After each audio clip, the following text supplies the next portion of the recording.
আপনাদের সামনে যে সাদা রঙের বিশাল একটা বাড়ি দেখতে পাচ্ছেন, এটি হচ্ছে নবাব প্যালেস, যার নাম ওয়াসেফ মঞ্জিল। এই ওয়াসেফ মঞ্জিল হাজারদুয়ারির ঠিক পেছনে অবস্থিত। হাজারদুয়ারি দেখার পরে আপনারা হাজারদুয়ারির মেন গেট দিয়ে বেরিয়ে হাজারদুয়ারির মেন গেটের ডান দিকে চলে আসবেন এবং ডান দিক দিয়ে যে ত্রিপুলিয়া গেট আছে, সেই ত্রিপুলিয়া গেট থেকে ডান দিকে ঘুরে গঙ্গার ধারে যাবেন। গঙ্গার ধারে গেলেই এই সাদা বাড়ি ওয়াসেফ মঞ্জিল দেখতে পাবেন। এটি একটি সুন্দর দর্শনীয় জায়গা।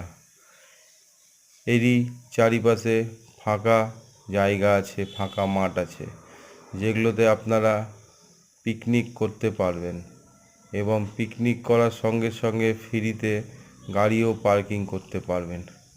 এই বাড়ির সামনেই ঠিক মা ভাগীরথী গঙ্গা নদী বয়ে গিয়েছে, যা একটি সুন্দর দৃশ্য। এই ভাগীরথী গঙ্গার পাশ দিয়ে আপনারা যখন যাবেন তা আপনাদের মন শান্তি হয়ে যাবে। এই ভাগীরথী নদী দেখতে এত সুন্দর, মনে হবে যেতে যেতে আপনাদেরকে কিছুক্ষণ সময় আপনারা এই গঙ্গার ধারে বসে কাটিয়ে দেন।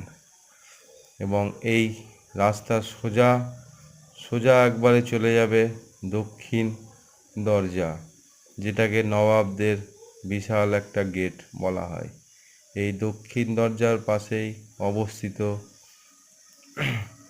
এই ফাঁকা মাঠগুলো। এই ফাঁকা মাঠগুলোতে আপনারা গাড়ি পার্কিং করতে পারবেন, কোনো চার্জ লাগবে না এবং আপনারা এই মাঠগুলোতে পিকনিক ও আনন্দ করে সকলে বাড়ি যেতে পারবেন খাওয়া দাওয়া করে। এই সামনে ঘড়িঘর পেরিয়ে গেল এবং এই নবাব বাড়ি পেরিয়ে নবাবদের বিশাল একটা গেট, যার নাম দক্ষিণ দরজা।